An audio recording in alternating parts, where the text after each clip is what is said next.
Two girls of short stature, almost crying, ask the Duchess to live a happy life. Blondie tries to contain her emotions, but she does too badly.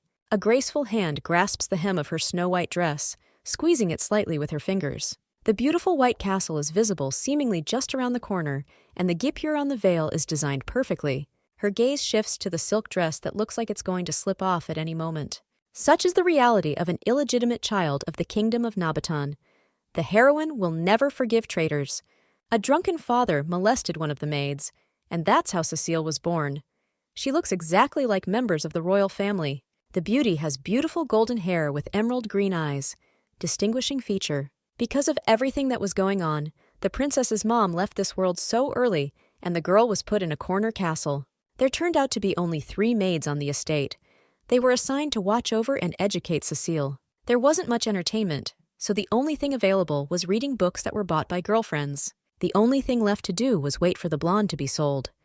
It was hers to consider, and there was no avoiding it. One book said that an illegitimate child could be used for political engagement or for sale. There was no hope left, but dreams were dreams.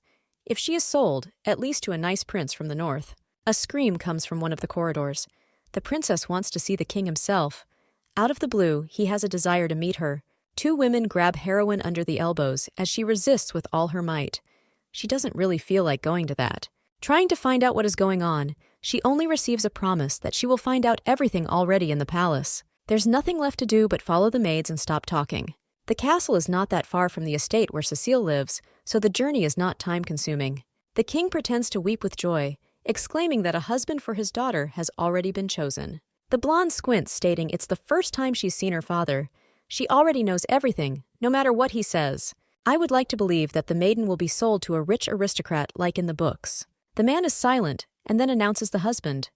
It's none other than Emperor Estienne. Hearing the name brings goosebumps to the body. I don't want to believe everything that's going on, and it seems like everything is bad. The scream echoed throughout the kingdom, seemingly shaking the castle. It can't be the emperor. Waving her hands, her father asks how excited she is since she's yelling like that, receiving nothing but objections in return. Eyes widen, because this is literally one of the scariest scenarios in the world. The lad ascended the throne at the age of 16, and then hung the heads of his relatives on the palace door. He's a mad tyrant.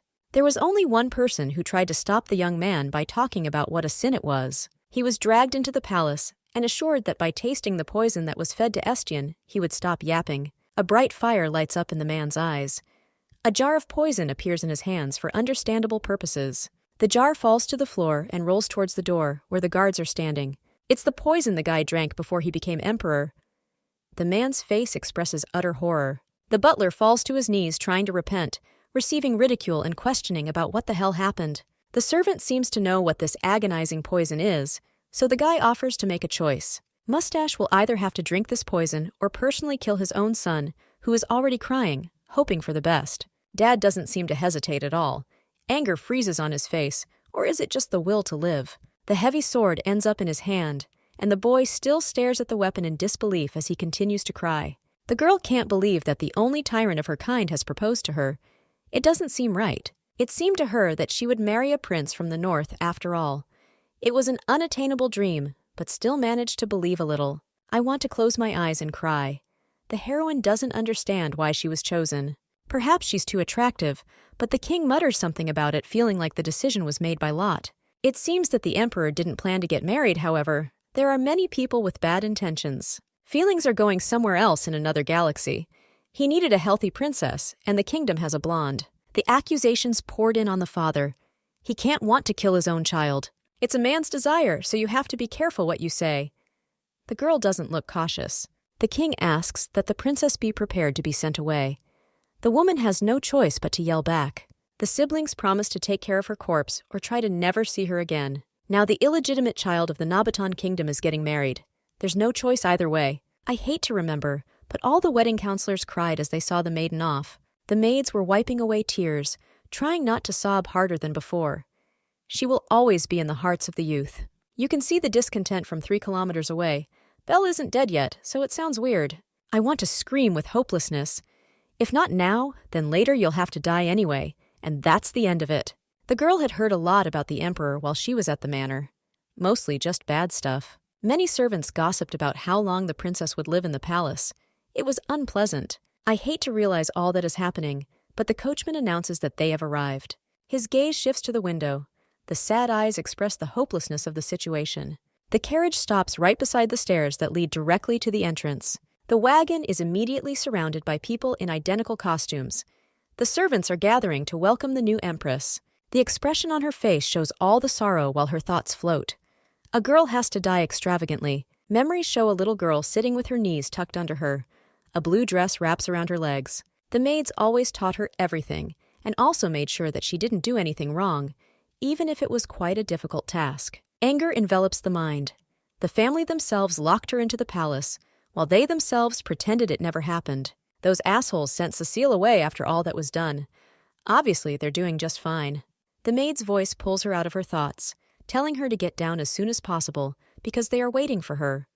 Dropping her shoe on the footrest, the beauty decides she's not going to give up that easily, even if it ends badly. Smirking, the damsel declares that she doesn't want to go anywhere. It's her decision, and it's a decision worth making. You should do something crazy before you die.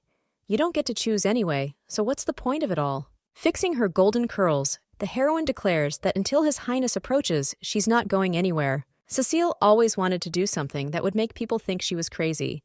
Everyone would look at her and wonder. It seems pretty funny, like wearing winter clothes in the summer. That would be pretty funny. Another good idea might be to turn all the signs in the kingdom in the wrong direction. However, not inferior was the idea of taking a bunch of food and throwing it all away, every single crumb. Fingers grasp a flower from the bouquet, allowing you to play with it.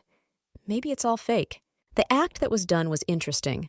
The maiden did not say all this to the emperor, lest she lose her head. The empress apologizes to her heart, explaining herself because the poses and lips have shut down the mind. That's the way it is for all human beings.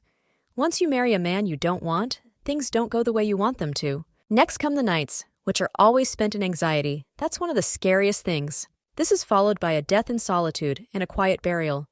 That's what life is all about. After her mother's death, the heroine was the only one who visited her. Now the girl has the same future ahead of her. Frowning her eyebrows, Cecile realizes she doesn't want that kind of life for herself. A terrible nightmare is coming true. It's best to live without knowing the date of your death, but that's not the case now. Petal lands an overhand right. Castle lights up at the question in raised tones. A male voice clarifies that it just was. Flipping from foot to foot, the guy asks what the servant just said. The guy in the red cap repeats the request, saying exactly what he said. There's no mistake. The brunette turns his head, hearing over and over again about the princess refusing to go anywhere. Bowing his head, the servant tries to attach his speech, but it is given with great difficulty. Other visitors to the castle assure that there will now be another man on the duke's side. A bored look falls on the butler, who asks to wait as he should get the sheet with the princess's demands. The words flowed in an endless stream. The girl had written a great many Nabaton customs, and with each word, the faces of those present grew more and more frightened. The two guys literally scream in bewilderment, because it's unclear why the princess wants to take her life. Having come to the empires, a lady should observe the customs and not exhibit new ones. Stupid demands are the worst. The young man who was reading the list suddenly remembers something else. He shouldn't have done that. It's not going to end well. The interlocutors huddle together, awaiting the narrative. It's best not to bury your head in the sand. According to the heroine, she's come too far and they owe it to her to at least do what she asks. If none of this happens, then the emperor's heart is perhaps too small. Those were the only words. All the people in the room froze like ice statues. Surprise and horror crept up unbidden. Bowing his head, Eston clarifies if the Nabaton kingdom really has such rules. As the man gets up and dresses, he listens to the servants suggest that they should make war, even though they are only allowed that luxury 3 times a year. 4 times is fine too, so it's okay to erase the Duchy of Atia. Pretty good choice. The 2 young men shout in one voice, asking where the Lord was going. Smiling, the young emperor is about to precisely fulfill his will. It won't be hard for him. He, like a magnanimous husband, will go and listen to his wife's wishes. It won't cost him anything. Almost, weeping, the heroine notices that the petal is pointing to the right after all. Then it's fate. The lady shifts a quick glance somewhere to the side. She should find out what's going on. The crowd of people looks extremely sullen.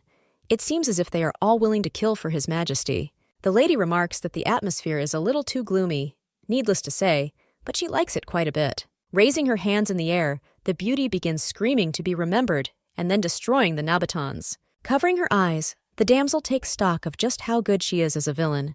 No one is her equal. As the princess lied about the customs of her kingdom, it was amazing how quickly and easily all the ideas came to mind. It doesn't matter that the beauty is just realizing her skill.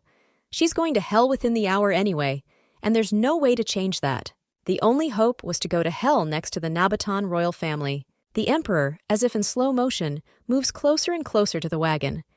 It's like one step a minute. The girl thought about the fact that she should have gone crazy after the wedding, since by doing so, a will could be written. My gaze lifts off the floor and goes somewhere upward. Something interesting is sure to happen. Not a few minutes go by when a man is very close to the young lady. Fear flickers through, trying not to leave too much of a trace behind. It's weird, but still. Trying not to quip, the Duke picks up on the fact that the special customs of the kingdom are never endless. No longer trying to hide any emotion, the lady stiffens as she realizes exactly who is standing in front of her. A hand clutches the hem due to nervousness. The heroine was so preoccupied that she didn't notice him coming. Leaning over, the guy gently picks up the girl who is still in a perplexed state. Beautiful facial features and piercing eyes that bore into his companion. She feels like someone wants to drill her with a stare. The realization of what's happening still won't come to mind. It's hard to believe everything that's going on. The Lord of the Empire, a tyrant and a no-good man who now faces a damsel in distress. Without changing the topic of conversation, the young man takes note of how beautiful the interlocutor is. It's impossible not to notice. Both individuals continue to remain silent, as it is difficult to do anything about it in such an awkward moment. Thinking about everything that is happening, the heroine admits to herself that she expected something different. Somehow the picture in her head didn't match reality, and yet she thought the emperor was ugly. Come to think of it, the blonde had never seen a full portrait of her soulmate. No pictures were sent. Another collision pulls him out of his thoughts. Cecile, for some reason, can no longer feel the floor beneath her feet. I hate to accept reality, but right now the guy is holding a young lady in his arms. Shock envelops the girl all over again. She blushes, trying to figure out what is being done to her. Frowning, the man points out that this is one of the Nabaton customs, and there is nothing wrong with it. Clutching the waist of his interlocutor, the young man is only doing what he was asked to do, and nothing more. Goggling her eyes out, the blonde interjects to ask if she's about to be killed. Crinkling his face, the brunette asks why on earth that would be, because it's quite illogical. Recounting the nonsense the damsel has been spouting lately, she realizes she had every chance of being killed. Correcting the fiery speech, the man remarks that she was not chosen by the method of drawing straws, but by throwing dice. Thinking about something of his own, the guy says they weren't looking at numbers, they were looking at bones. Either way, these aren't particularly interesting details. His head turns on its own toward the entrance. The crowd of people who are in grim suspense continue to glare at each other relentlessly. Snuggling closer to the guy, the damsel in awe thinks of the unexpected reaction. Glancing stealthily at the king, the girl questions whether it was all true or just a brazen lie. Perhaps the young man really is a tyrant, or perhaps it's just a rumor of ill-wishers. The silence didn't last long. The man starts the story, wondering what's going on. He should kill all the teachers that trained the princess, and that's out of the question. It's the best solution. One immediately thinks of the sweet and benevolent maids who were willing to do anything for their mistress. As they walk the bride down the aisle, Estienne asks that the ceremony be completed in 10 minutes so that everything can be completed in time. Horror is reflected on the bishop's face. He is not used to this, and so he exclaims, "For it is impossible." The rules are to sing a hymn and pray to God. If you get it right, you can just about manage it in half an hour. Bowing his head, the stone-faced duke asks if he really can't do what he is asked to do. Changing the subject, he points to the man standing next to him. From this point on, that one is a pop, as it looks hype. Striking terror into everyone around him, the man remarks that if he can't, he'll have to kick himself. It turned out not to be a rumor. The new pop broke the record and was taken away due to fainting as he managed to read and sing the hymn in 10 minutes. A second later, a maid comes running up. Her name is Mary, and if mistress needs anything, she can always go to her. Keeping calm, the maid asks what happened to her highness, who is already sobbing. Wiping away her tears, but still stuttering a bit, the beautiful girl picks up on something she's curious about. She wonders if it's true that the emperor is a tyrant, but in response, Maria only covers her mouth with her hand and laughs. Leaning closer to the empress' ear, the personage promises that everything will be clear by nightfall. Sitting on the bed all alone, the damsel thinks about how insanely ridiculous it all is. I can't believe it. The girl had bathed and dressed up for so long, but no one ever came. This is pure injustice. Compared to her past palace, this room is much bigger and cozy. You have to accept it for what it is. Flopping down on the soft sheets and spreading her arms, the lady wonders why the emperor didn't kill her. The kingdom should be burned to the ground for all the beauty's words. It's weird.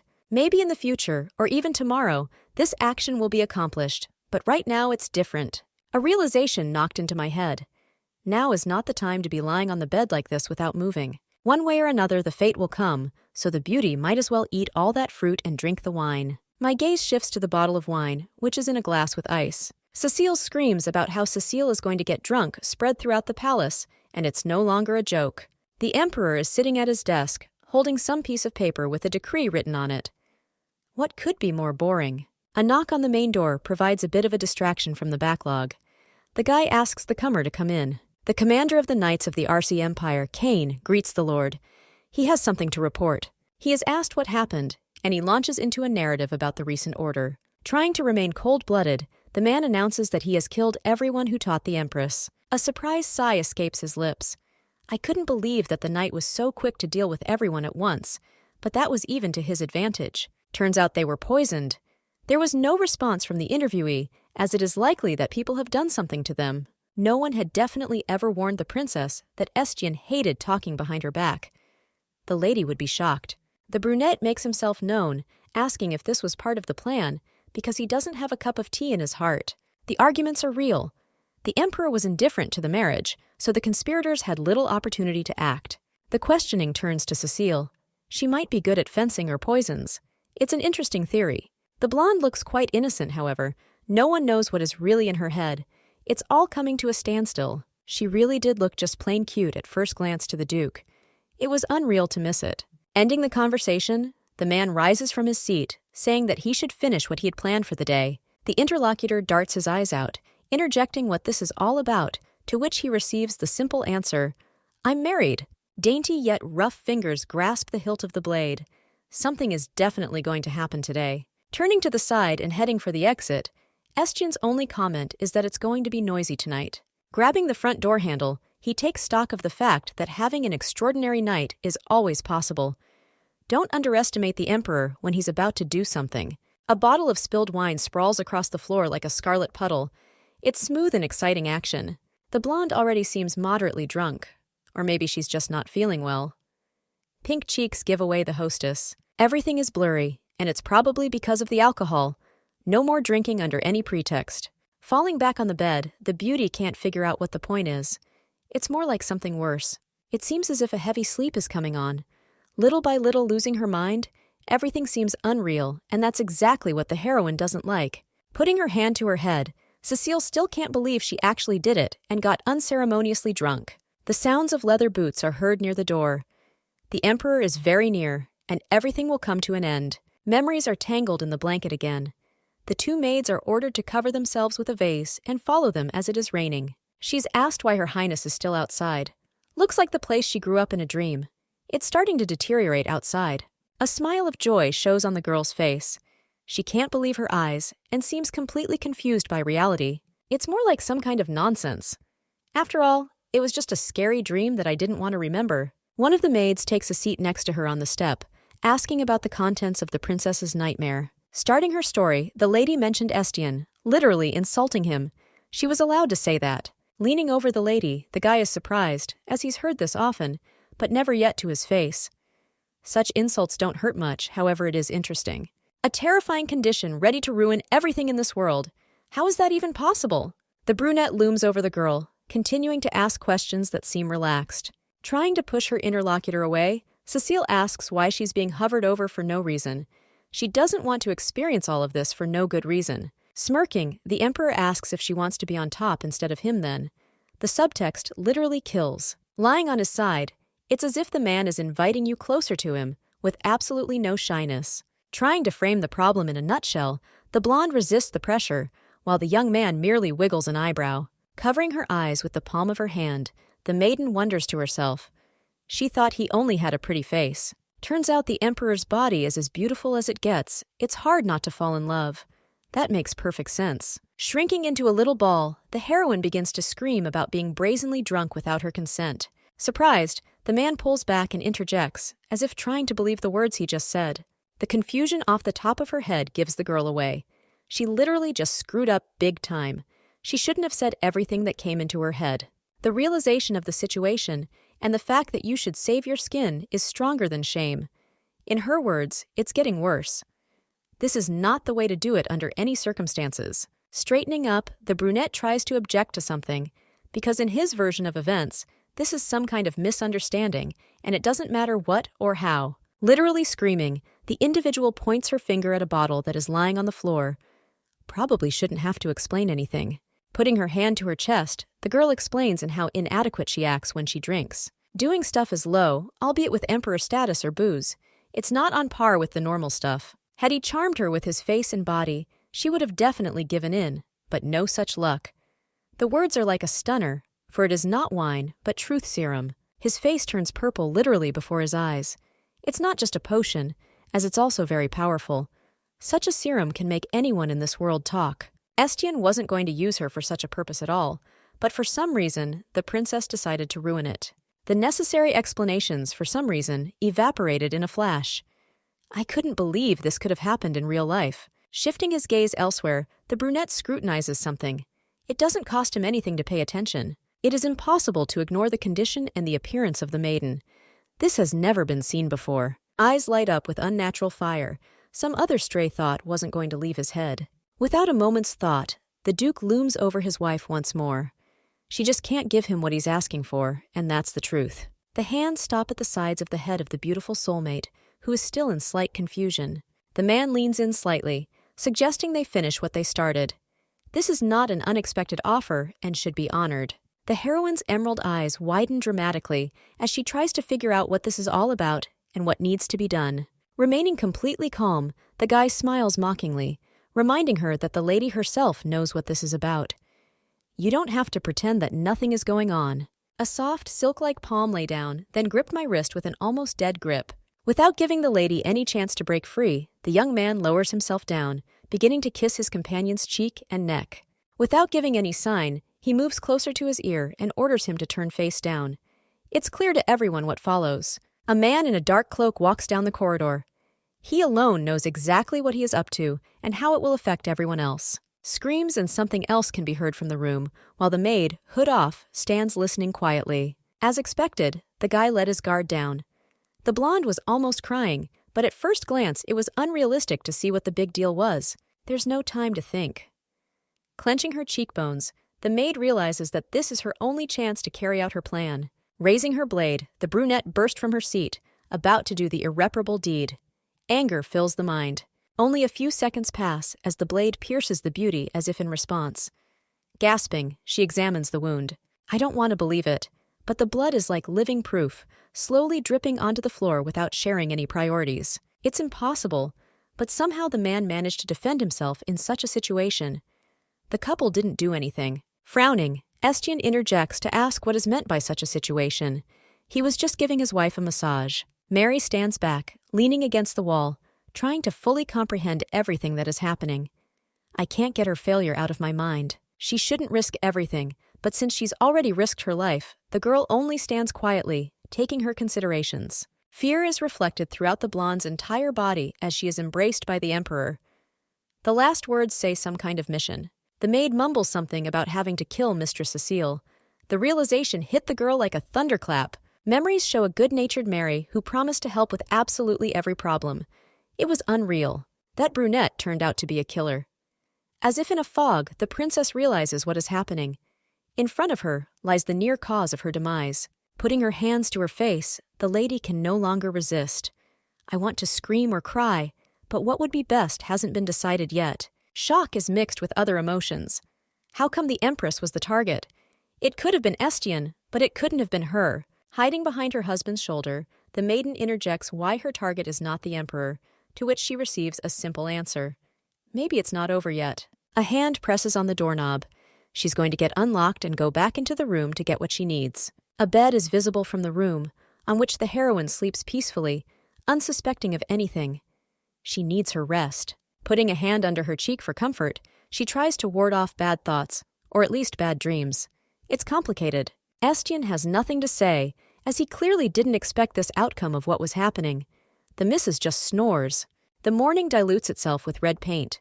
A man draws his sword, and then in the crudest possible way makes everyone regret what they did. Almost crying, Cecile hesitates, making attempts. This is the fourth person in line to die. The attackers had no time to react as the Emperor killed them one by one. No need to pry into the matter, for now it was finished. My hand was a little dirty, but it wasn't a major problem. I didn't want it to turn out that way, but still. Wiping his hands, thus making them clean, as if trying to reassure, the guy talks about how everything is okay now. The heroine is almost starting to tremble. The rumors about what a monster the man is are true after all. Sitting down on the bed, the young man also wipes his face and neck a bit. He looks a little tired, but it doesn't affect him in any way, really. Turning to the beauty, he asks to come and sit down, to which he receives instant agreement. Getting up from her seat, the soulmate tries to be as calm as possible. She's scared, and it shows. Already being halfway in his head, an ingenious idea of salvation comes to mind. Stumbling slightly, she freezes. Falling to her knees, Cecile apologizes for daring to understand her head before His Highness. She's really sorry. Too many people have died in front of the guy, and now you don't want to jokingly ask to be stripped of everything anymore. Turning just a mere glance, the man seems displeased. There's something wrong with him. Turning in the opposite direction, the Emperor finally lets out a phrase. He doesn't like what he's seeing right now. Quickly retreating, the beauty almost cries again, asking for forgiveness, realizing she needs to bow even more. Literally in a second, the guy picks up his wife in his arms, who in turn does not dare to say a word. Embarrassment, a bright note displayed, showing all that was going on. It's unclear what the young man is doing. It seems like the interviewer is about to throw the lady out, and things are leading up to just that. But leaving the weight behind, the guy wipes his hands. The blonde sits on the bed, completely wrapped in the covers. The dumb question is about to be asked. Sitting down next to his soulmate, who only flaps her eyes, the guy offers to talk about personal matters. Coughing a little into his palm, the man remarks that it's awkward to talk about anything when a woman is dressed like this. Lifting her new garment slightly, her gaze falls on her nightgown. It is immediately clear what is meant. The young man looks once more at everything that has happened and then sinks into his thoughts, pondering everything that has happened. Being in the process, the guy was still analyzing the situation long ago and realized that he could hear the killer, which means that they should attack soon. The blonde continues to lie there meekly, still continuing to scream in protest about how much she is in pain from all the movement. Realizing things is a bit distracting. The spouse's skin is too soft, and it bribes the mind. She's too beautiful for this world. Stares off into the distance somewhere, realizing that no protest is working, so it's worth giving up. Thoughts drifted in the wrong direction, so it was as if the man was throwing off the obsession by saying he would ask questions. It's more like an interrogation rather than a questioning, because it pokes out her real name, what happened to her mother and father, and other details. Exhaling, the Duke remarks that this is all very interesting, but the survey is over for the day. The girl is asked what was the point of lying about Nabaton's traditions. But as it turns out, the blonde just wanted revenge on everyone who sent her here. For a second, freezing and realizing what is happening, the beauty is ready to cry. But all she does is freeze in terror. The truth serum works the way it should, so the Emperor asks if it's true that he's so hated. Breaking down into a scream, the heroine confirms her hatred, because who wants to marry a tyrant and take the train to nowhere? If the damsel didn't know that the interlocutor was an emperor, she would definitely tie him up and then beat his handsome face for a very long time. Realizing again what was happening, the girl freezes, swallowing a new portion of horror. Estienne only stares back, trying to get the gist of it. There may be all the power in the world to hate the soulmate, but life has indeed gotten shorter. Before Cecile came along, other families supported other candidates. One of them had to be killed by his own hands, and the other by someone else's. Such truth made the blood run cold in his veins, while his hand clutched the sheet. Picking up the book, the guy said that since he had come to see his wife, he would definitely help her survive. There's a method to it. Swooning, the beauty examines the book, as well as the Emperor himself, with interest. This is very interesting news. Leaning closer to the blonde, Estienne talks about how there is only one way for her to survive in this palace. The girl interjects. Smirking, the young man says that it is up to her to become a villainess and surpass even him. Things will be much easier and better from here on out. Stammering, the blonde interjects, for she really doesn't understand exactly how she's supposed to pull this case off. Without a second's hesitation, the lad grabs the edge of the robe and then pulls it towards him, thus dragging his mistress away as well. Falling on the bed, the damsel finds herself on top, but at the same time she really wants to hide, because she did not expect such an outcome. Still holding the princess's wrists, he smirks, realizing that somehow this is how it's supposed to happen. All of this will only benefit the plan. Since the morning, there has been a discussion in the yard about all that has happened. The three maids interjected, picking up on what they heard, screams and moans in the night. Maybe even someone died. One of the girls hesitated, but the silence lasted only 2 minutes. In that case, there was something worth resolving, and it's important. Someone alone should have taken care of the Empress's corpse, and who exactly, it will be necessary to find out right now. The only effective method is to decide on a rock, scissors, paper. The simplest thing can't be complicated. One of the maids, crying, talks about how she thought the loser would take it up, but the others ask not to make a punishment out of it, even if one could be made. Girlfriends have a knack for making everything sound too convincing, so there's no choice. Holding a dustpan and a body brush. The maid had been able to see the Emperor's victims many times before, but it was still scary. The only hope is that it will at least be easier to brush off this time. There's only a short distance to go, and you can enter the castle. It's worth a try not to pay attention to anything. The blonde, who had been sleeping sweetly until the moment before, realizes that it's getting too cold. Lowering her feet to the floor, thus exposing them, the girl continues her musings. It's all because she slept without clothes. Realizing the bitterness of what was said, the heroine tries to accept everything that has happened. The gaze involuntarily descends on the body. It's impossible not to take it, but it really was cold, but nice at the same time in this form. Dark spots are visible all over the upper body. Opening the door and bowing her head, the brunette pretends to communicate with the man, asking if she can come in to perform the act. Freezing in horror, the beauty gawks. She has a hard time accepting reality because what she sees doesn't fit into any framework. Jumping up on the spot and dropping the accessories, the interlocutor cries out in surprise, for the Empress is alive. Ta, in turn, is surprised. Getting the bathroom ready was probably one of the best requests I've had in a while. Plunging into the water, doubts immediately disappear. The gaze shifts on its own to somewhere else. It's hard to concentrate on anything, and it doesn't change the point, because it's happening in the exact moment. Freezing and staring at one point, the beauty remembers everything that happened yesterday. Definitely something to remember. The Emperor throws the young lady over to himself, explaining, as it is necessary to start doing. She'll need it in the future, and that's for sure. Trying to somehow object and explain the whole situation, the girl objects while her face turns red. Smirking, the young man teases, speaking of ease. It's pretty easy to get started, and from there, it's a breeze, with no problems at all. Trying not to spoil anything, the man asks the blonde's opinion. I wonder who else has the opportunity to be on top. Reaching out, fingers stroking the cheek of the interlocutor. He alerts that she's the first person allowed to do this, and it's no joke. A light goes on somewhere in the Lord's eyes. Virgo should make the infamous Emperor her own. That would be the best help to the cause. You can use it however you want, but interrupting her speech, the girl asks how she's going to survive all this. Getting up a little and sitting down on the bed, the guy explains that there are those who think the heroine will be a weakness for the Duke. These people are potential enemies. They don't want the good Empress to side with the tyrant and help him, so they will have to kill the beauty. It's only going to be a good thing. However, if word gets out that a man has fallen in love with a villain, it will pause the game until people are ready to kill the guy. Almost somewhat stammeringly, the lady agrees to the task at hand, but she has never acted like a villain, and it will be extremely difficult to start. She's not sure how to do it, but the guy reassures his wife by stroking her arm. The plan will be told a little later. As he gets closer to the heroine's face, the brunette remarks that they have much more important things to do. Nothing and no one exists at this moment. Grabbing his chin, the guy moves closer and closer to the beauty's lips.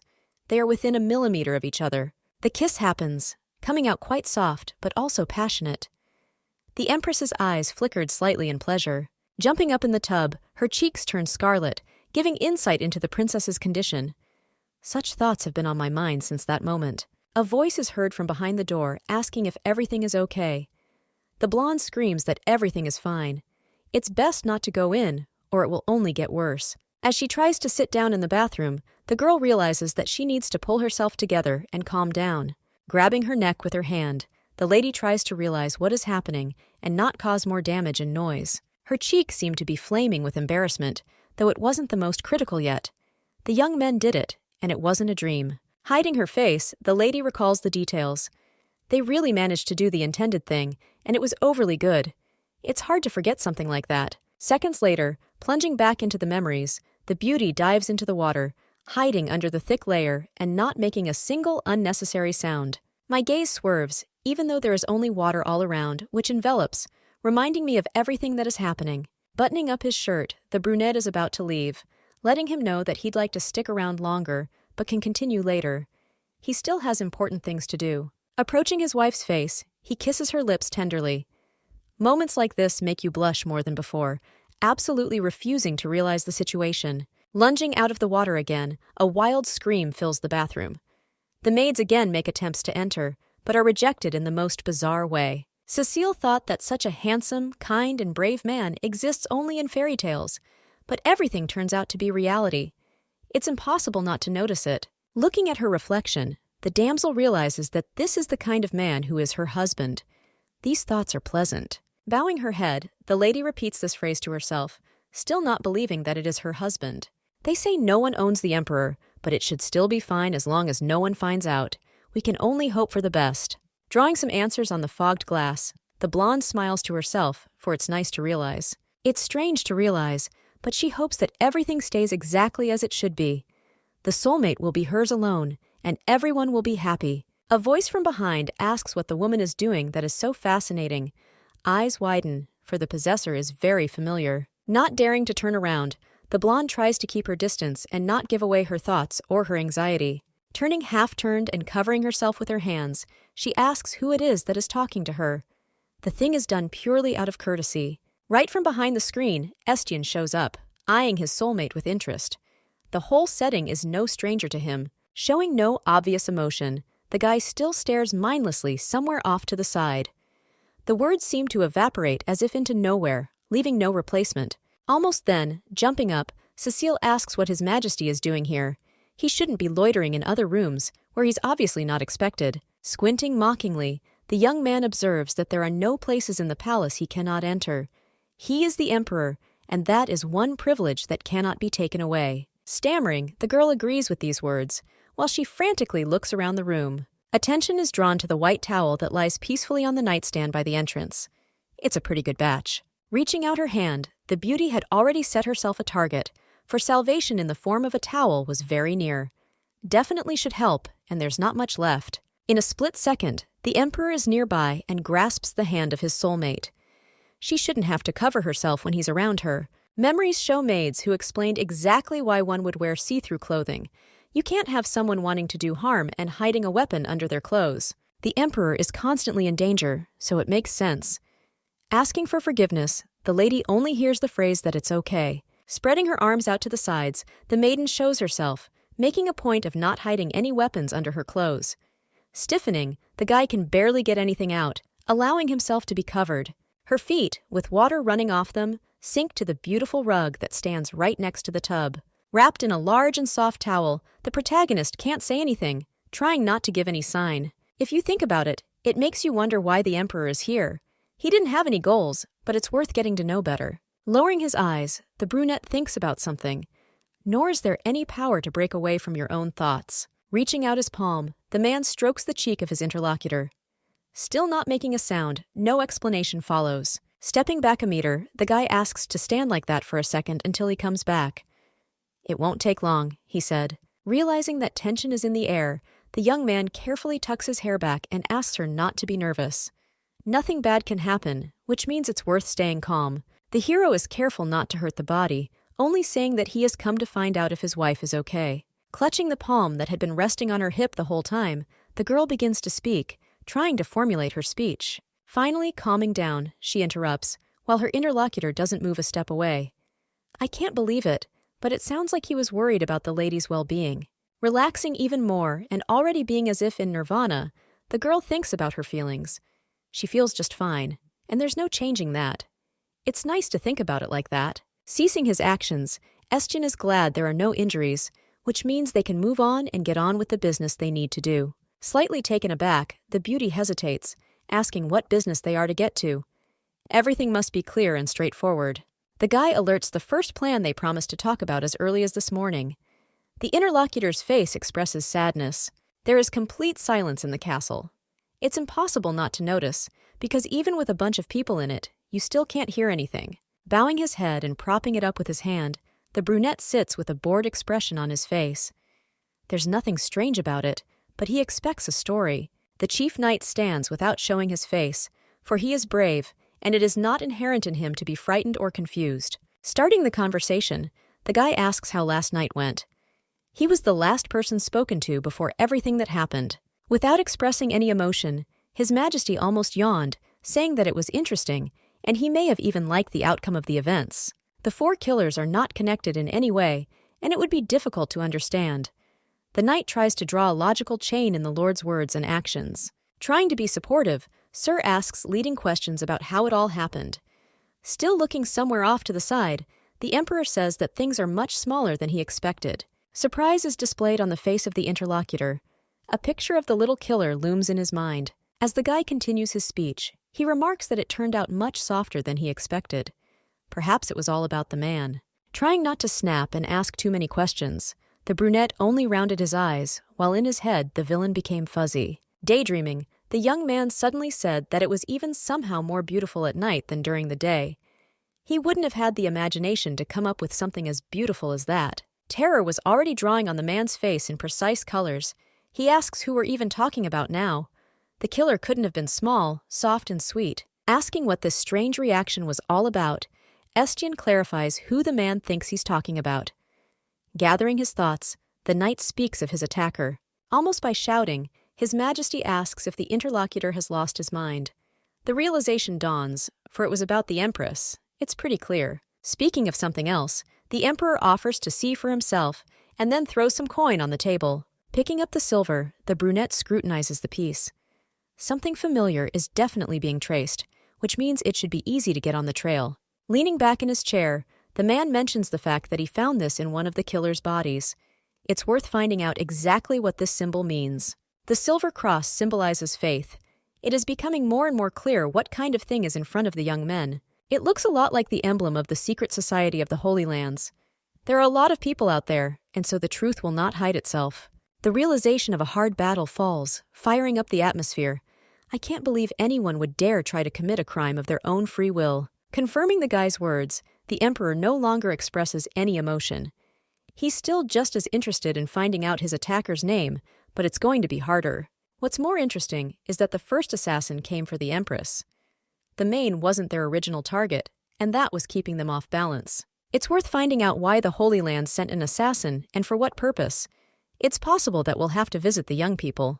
Being attacked by such a sophisticated and high-ranking person was one of the strangest things in recent times. We'll find out soon enough. Night descended upon the castle, bringing with it pitch blackness. It was more like something different than the familiar room. The maiden with long silver hair listens to the apology. People failed and didn't do the right assignment. Without even turning toward the underlings, a gruff voice showing his frustration, saying that he sees everything that has happened. The murder of Cecile Franware Nabaton has failed. It was worth sending someone else, or going herself, but no such luxury was afforded. Bowing, the 3 guys in blue uniforms apologize over and over again for what happened. They didn't want the order to backfire. It's not the only attempt, and it's only good to wait for another opportunity. Something will definitely work out the way it should next time. Turning sideways, the saint remarks that in order to revive the world as it should be, the command must be obeyed. Bowing in appreciation, the servant promises that the future that is seen is sure to come to pass. You don't have to worry about that. Realizing that there is no point in keeping the warriors any longer, the blonde allows everyone to be free. She'll call them when she needs them. With her back to the people, the maiden tries to reduce the size of her anger so as not to show herself weak in front of her own servants. Once everyone leaves, there's finally a chance to turn around. Belle seems quite nice, or even good-natured, but that's only at first glance. Clenching her jaws, she begins to lament all that has happened. It was definitely not expected that something like this would happen, because the plan was flawless. These guys can't do anything right, even with step-by-step instruction data. I wish I could capitalize on it, but not this time. A wave of indignation descends upon the castle once more. Saint is unable to hold back, as everything goes completely wrong, which can't help but irritate her to the core. Tensing up, she keeps cursing, and this time it's out loud, because she's in complete silence. Knights are incredibly useless, and there's no denying that.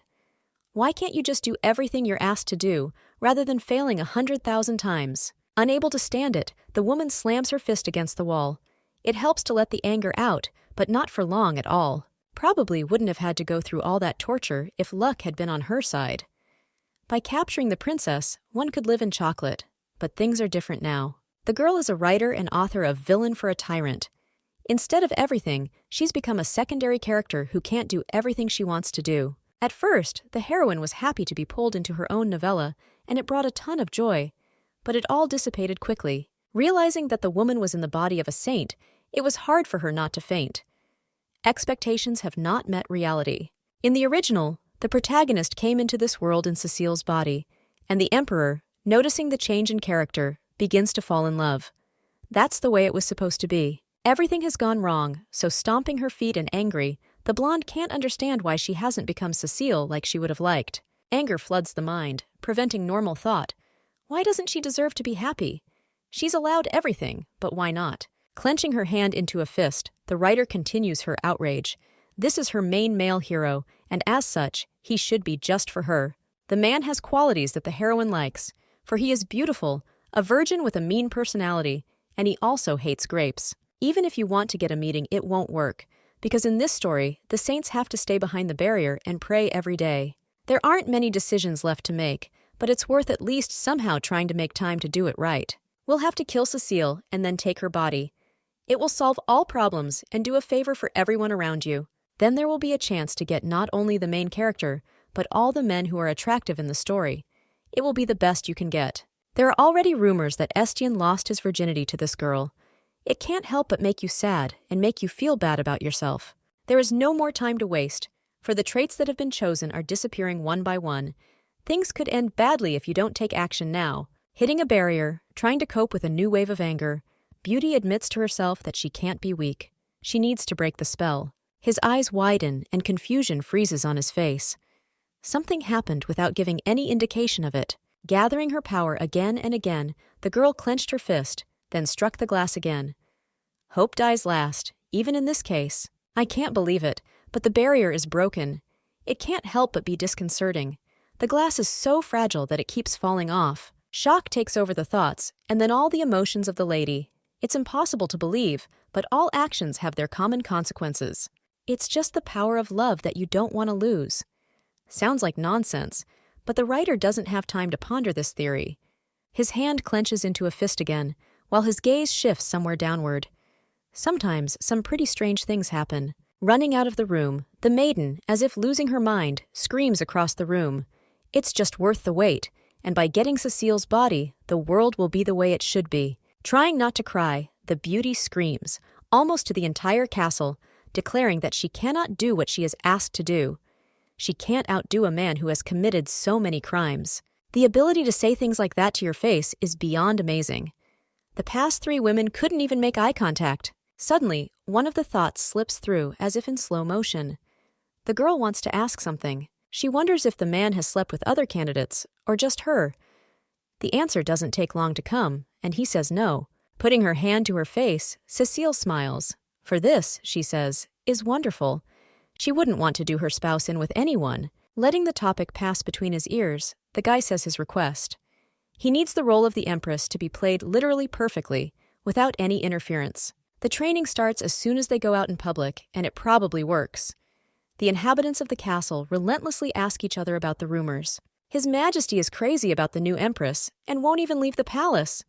One of the maids brings up the fact that the schedule is completely off. Everyone, for some reason, is sure it won't last long, though some think the Empress is quite charming.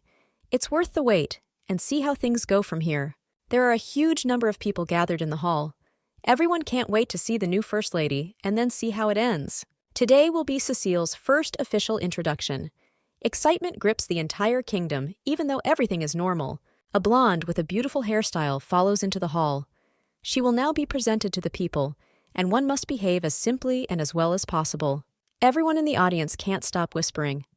There are no people who are disinterested just like that.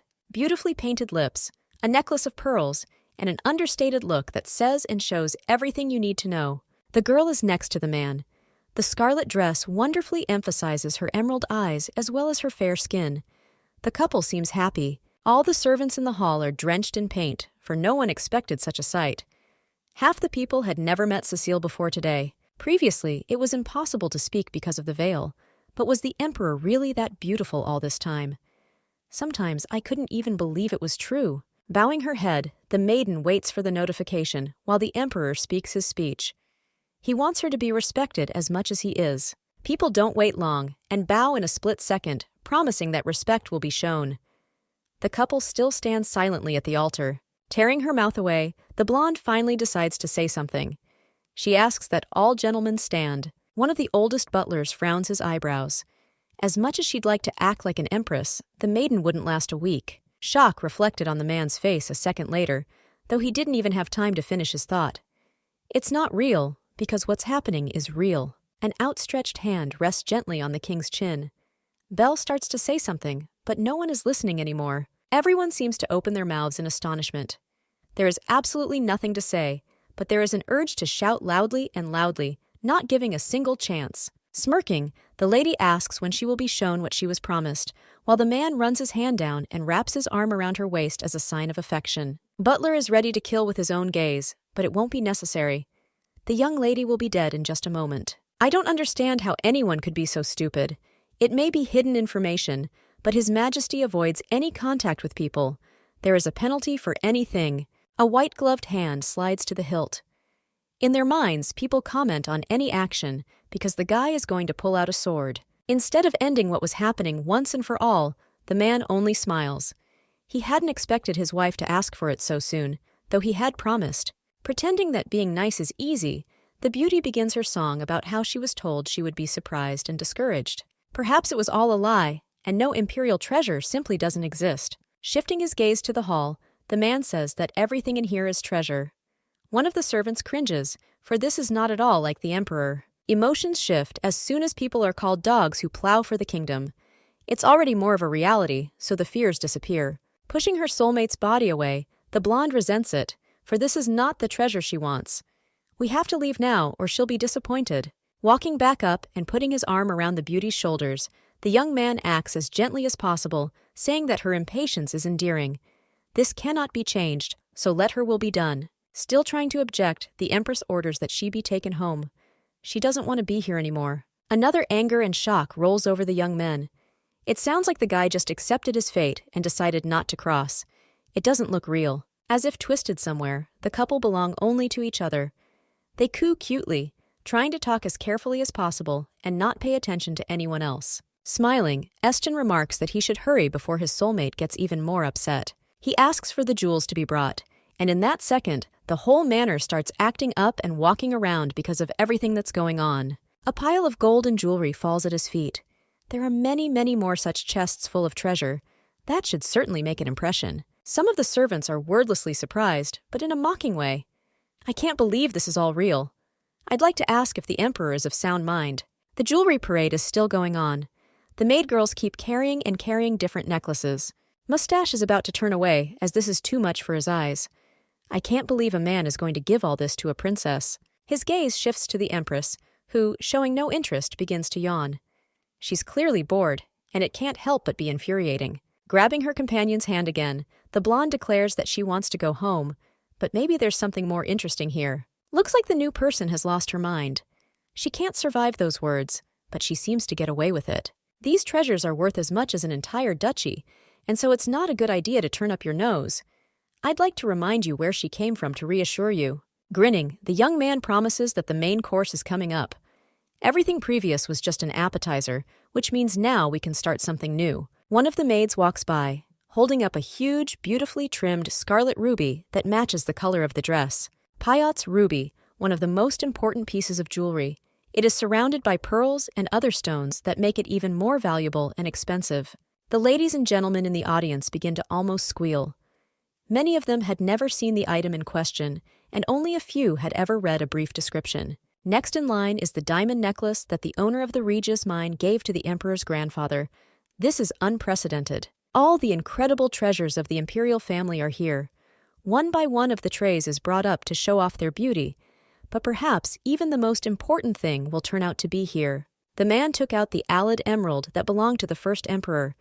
I can't believe this is all done for the princess and to give it all to her. Rumors are creeping around the room again. This ring is a gift from the Elf King to the first government, and now it will all go to waste. This jewelry is not meant for Cecile. Turning to his wife, the husband begins his speech. He wants to run everything at its best and then show exactly how it all actually works. Holding the already famous emerald, the guy mentions the heroine's eyes. When he looks at them, he remembers that piece of jewelry. It can't be a coincidence. This thing is exactly the same color as the maiden's eyes. It was definitely destined by fate or the emperor himself. Reaching out his fingers and taking the hand of the heroine, who is in slight confusion, the guy is not going to back down. This will now be an engagement ring. There is dead silence in the hall, while the man places the ring on his companion's finger. You can tell by the look of him that he's not sorry to do such a deed. Shifting her interested gaze to her hand, the blonde finally falls silent. You might even think she's calmed down and won't be mean anymore, but it's all relative. On her hand is a beautiful sapphire that illuminates the hall with its glare. The color green really does harmonize perfectly with the beautiful. Preparing for the penultimate act of the plan, the girl swallows her saliva. She wants to do everything at its best without any bad endings. A cute fake smile never leaves the young lady's face. She knows exactly what she has to do. She was warned about everything beforehand, so there's no point in denying it. The other hand lies on the finger and then slowly pulls the ring off. Everyone freezes in anticipation of a performance, or perhaps rejection and a farewell to life. Rising up, the beautiful woman throws the thing somewhere to the side with all her might. It's weird because things were going pretty well, and the emperor was nice to her. A few seconds later, the emerald flies into the jug in a crisp and measured manner and lands, making strange loud noises. A clang fills the hall, while the utensil twists in place due to the heavy weight of the object. Many people in the audience begin to cheer. Finally, a piece of jewelry in a place where it's available to pick up. I can't believe my eyes, but it's true. Suddenly, one of the voices makes everyone stop. I want to ask what happened, but the realization rolls in much faster. It's an allied emerald, but not everyone immediately noticed exactly what was thrown into the vase. Smirking and trying once again to hide the laughter or fear that had been resting inside all this time, the beauty freezes for a split second. Covering herself with her hand, the maiden mentions how clumsy she is after all. Perhaps the ring is just light enough to slip off your finger unnoticed. There's no guilt here. Already not hiding a smile, the Empress also says that the jewelry is simply too small, so it turned out that way. A lot of people in the audience literally froze in mute shock. She just threw away such a valuable item and didn't even blink an eye.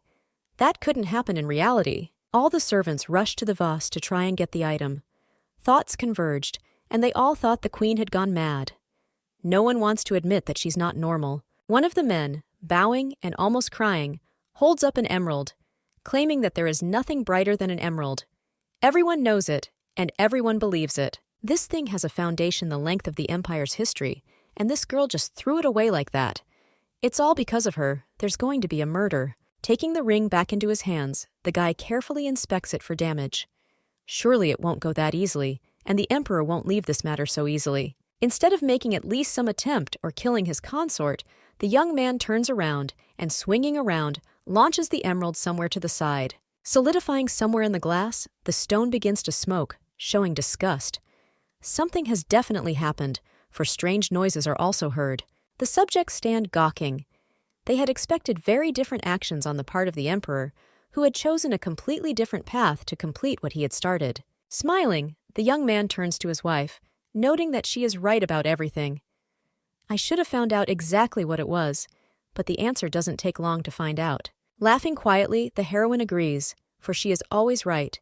It really is too small, so you shouldn't use it as an engagement ring. The princess shifts her gaze somewhere to the side. She should go out, because everything that's going on is getting on her nerves. Squinting, the boy looks at his companion with delight. The work she's done is definitely impressive. There's no way to change that, because it's strange that she's gotten to this point. The lady is probably scared to death right now. This can only be noticed by looking at the cheekbones that are twitching, or the hands that are already in full thaw stilts. Memories go back to that very night. Darkness had already descended on the castle, silence enveloped the manor, and only the girl's objections were too loud. Already sobbing, the blonde simply states that she can't. It's hard to just pick up and drop a treasure of the state that is so precious, according to the young man. Without giving any sign, the brunette asks if she'd rather die. After all, if they don't do what they have in mind, at some point she will be attacked again, and her husband won't be around. Trying to calm down and accept her fate, the beauty jumps up, stating that she has strong arms. She will be off the mark and will show all detractors how to behave. His gaze shifts back to the jug. The marksmanship worked well, and the ring hit right in the bullseye. The Duke never would have thought her hands were really that strong. Perhaps, he thought, even if the lady missed, it would be okay. But here it worked out for the best. After all the conversations that assured her she couldn't do it, she did the best, so she'd fit right in. A man asks for his wife's hand. What the subjects saw shocked them, to say the least. At worst, they were all pretty determined and definitely believed in the play. The emperor doesn't give any sign, then pulls out a new item. What happens next is that the guy puts a huge sapphire ring on the young lady's finger. The color blue suits her, too. Next up is a necklace with beautiful pearls that shimmer in the sun. By weight, they add up to a decent amount. There are many more things to be done, and so the emperor removes the old thin earrings that had been on the maiden's ears until now. They are replaced by new earrings that are more massive, adorned with a bunch of big overcoat stones. Isn't that a miracle? Because the beauty is just extraordinary. It went on like that for another 10 minutes. First a bracelet, then a necklace, a ring, another bracelet, and so on. The endless stream seemed unreal. It was all over, but only after all the jewelry Estienne had brought was hung on the Empress's body. Definitely worth it, and the doubts are gone. People are even more confused. It's unclear how much all these treasures are worth. It is possible that even an entire country or more. It seems the emperor has decided to do the impossible. Bringing his hand to his spouse's cheek, the guy addresses her again. It is important to him that she listens to him and accepts his words and gifts. The young man thinks it will be hard for her to persevere now with such a weight on her body. She is locked away. Only his love can surround the lady. A soft voice asks if this would be suitable as a wedding gift. The evil people standing nearby are indignant. After all, they brought the entire emperor's treasury, so it will definitely be enough. Smiling weakly once again, the blonde thanks for her generosity, but she has a few more conditions. It is worth waiting just a few seconds, and each of them will be known. Pulling back a little on one of the necklaces that hung tightly around her neck, the blonde begins her tirade. Perhaps some new jewelry that isn't here yet would fit as a gift much better than this junk. The maiden's words turn the long and proud history of the Empire Kingdom into complete nonsense in an instant. The people around me have run out of both words and thoughts. Butler freezes angrily, then begins to scream. Even though it's the Empress, it's a disgrace to tolerate it. You shouldn't turn a blind eye to all this. Interrupting an angry tirade, the guy agrees with his wife. The gray-haired man froze for a moment, trying to see if he had heard correctly what was being tried to be conveyed to him. A smile spreads across the lady's face. She follows a clear plan and likes the way she played out the situation. By adding something of herself, she thereby helped save her life. Reaching out again and stroking the queen's cheek, the young man remarks that another kingdom can now be conquered next week. The resulting jewelry could be given to his wife. Trying to be as quiet and careful as possible, but at the same time loud enough for everyone to hear, the guy continues to rattle off promises. The sweet face lights up with joy. Whether it's a pretense or not doesn't matter, because you can't undo what you've done, especially since no one is going to change anything. It's getting harder and harder to talk, because it feels like the necklaces weigh 2 or 3 pounds. The neck intends to fall off at any moment, pulling the body of the mistress with it. Needless to say, the arms and back, which, as one of the most important, suffer the most. You want to just quickly grab all the accessories and leave, but it's worth it to see it through to the end. I don't want to get another punishment, because the young man could have his painful massage again, after which the muscles ached for another 3 days. Getting down on one knee, the emperor begins to suggest different kingdoms that might appeal to the companion. The Tethan kingdom, with their green stone forest, could serve well. The Tethan forest is a huge, unworked piece of olivine. It is the kingdom's greatest national treasure and is just around the corner. Everyone knows its value. The ambassador of the aforementioned kingdom staggered a bit. It will be up to him to try and pull himself together so he doesn't get discouraged. Maybe it's all an evil joke. Bowing his head, the Duke kisses the hand of the lady of his heart. He promises that he will get the stone in question, and from it make a ring worthy of the maiden. Looking up like a puppy dog, he asks if it will be enough. It is important for him to know her opinion, for to all present she rules over him. As if fighting back, the blonde thanks, smiling a little but not giving a slack.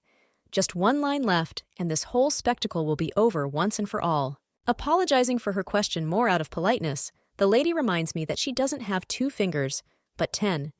It must mean something. It remains to be seen what. As it turned out, the damsel had heard that the latest fashion was to wear 3 rings on each finger. She is bound to receive the same honor. The guests freeze in a moment.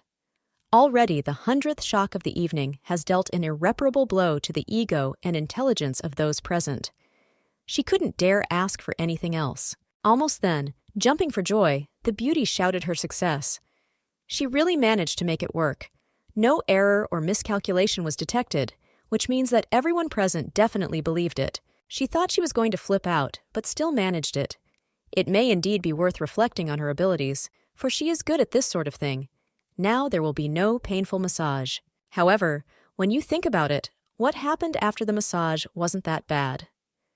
Scarlet cheeks gave away the queen's thoughts. A voice behind him interrupted the thoughts of strange content. Someone called out to the maiden, asking for her attention. The blonde flinches, realizing it's the voice of one of the servants. A voice announces that she has come to report what was asked of her. Stammering, the blonde tries to pretend that everything is normal, and she wasn't scared. Squinting, the princess asks how the Alid stone is doing, for it's an old national treasure worth protecting, and she threw it on the floor like that. The maid, as if afraid to say something wrong as required, bows her head, making it clear that things are bad. The Alid emerald suffered, and maybe it all happened after that coronation. The blonde's cries seem to echo throughout the entire manor, and the volume makes my ears pop. She can't get over the fact that she's just been notified. The emperor, ignoring the discouragement, tries to get his wife to stop crying.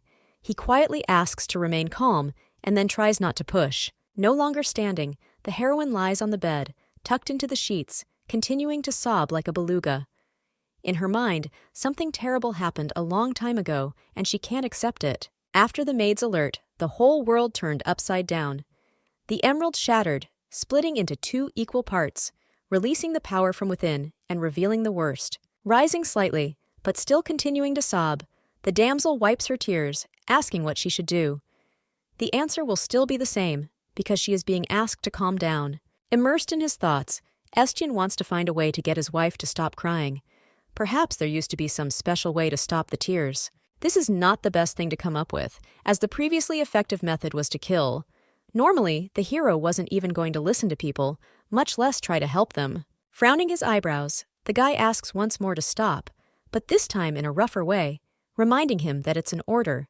He simply had no choice, for otherwise the lady did not understand. Stopping sobbing, the damsel tried not to hiccup over the new influx, and then asks if the man would have cried if he had been in her place. She has a lot to be sorry for. Jumping up, the blonde girl grabs onto her soulmate's shirt, exclaiming something. He knows better than anyone that this is not just a stone, but a very, very expensive and valuable thing of the duchy, which just like that no one used. Expressing obvious depression, the spouse snuggles up to her husband, whimpering, for she has thrown the ring, thus causing harm.